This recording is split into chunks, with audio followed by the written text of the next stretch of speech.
అందరికీ praise Lord. Very good morning to all of you. Welcome to today's finance program. ఎలా ఉన్నారు?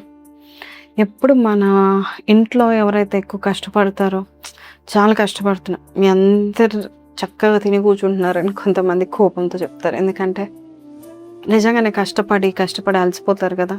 మీకేం తెలుసు మా కష్టం అంటారు కొంతమంది. అలాగే మన జీవితంలో కూడా మనం ప్రయాసపడుతున్నప్పుడు ఎంతో ఈజీగా నేను చాలా ప్రయాసపడుతున్నాను, చాలా కష్టపడుతున్నా అంటున్నారు.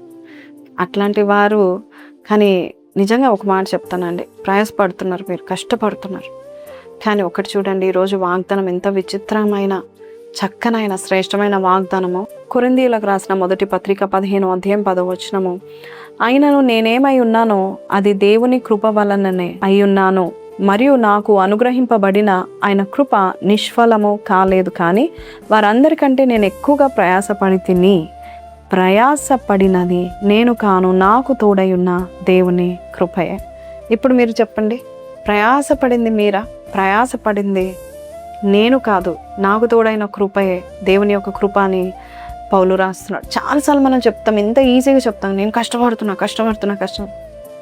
మీకు తెలుసా, ఒక సర్వేలో ఏం చెప్పారంటే, ఒక పంట పండాలంటే రైతు యొక్క ప్రయాసము కేవలము 5% మాత్రమే, మిగతా 95% దేవుని నుండి రావాల్సిందే. సూర్యుడు, వర్షము, భూమిలో ఉన్న నైట్రోజన్, కెమికల్స్, అలాగే ఫర్టిలిటీ, సారవంతమైన భూమి, ఇదంతా కూడా దేవుడు ఇవ్వందే జరగదు.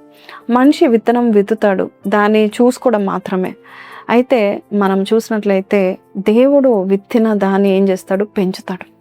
అలాగే నువ్వు కూడా అనుకుంటున్నావేమో ఈరోజు, నేను చాలా కష్టపడుతున్నానండి. లేదు, ఆ కష్టపడడం కూడా నువ్వు అందరికంటే ఎక్కువ కష్టపడుతున్నావు నువ్వు అనుకుంటున్నావు. ఎస్, అందరికంటే ఎక్కువ కష్టపడుతున్నావు, కరెక్టే, కాదనట్లేదు. కానీ ఆ ప్రయాస పడింది నువ్వు కాదు, దేవుని యొక్క కృప నీలో పనిచేస్తుంది.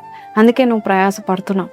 ఇంట్లో అన్నీ బాగుండాలని చూసుకుంటున్నావు, ఉద్యోగంలో అన్నీ చక్కగా ఉండాలని చూసుకుంటా ఉంటున్నావు, అలాగే ఇంట్లో అందరికీ నెమ్మది ఉండాలని చూసుకుంటున్నావు, అనారోగ్యంలో ఉన్న బిడ్డల్ని ఓదార్చాలని చూస్తున్నావు, ఎక్కువగా ప్రయాసపడుతున్నావు, అందరికంటే ప్రయాసపడుతున్నావు. కానీ ఒకటి గుర్తుంచుకో, నీతో పాటు నీ ప్రయాసం కాదు. ఇక్కడ అదే అంటున్నాడు పౌలు, ప్రయాసపడింది నేను కాదు, ప్రయాసపడింది నువ్వు కాదు. నువ్వు ప్రయాసం అని మనుషులు కనబడేలాగా నువ్వు కష్టపడుతున్నావు, నువ్వు కనబడుతున్నావు, నువ్వు అలసిపోతున్నావు. కానీ ఆ తర్వాత దేవుడు నీ కొరకు ప్రయాసపడుతున్నాడు. ఆయన నీ కుటుంబం కొరకు ప్రయాసపడుతున్నావు.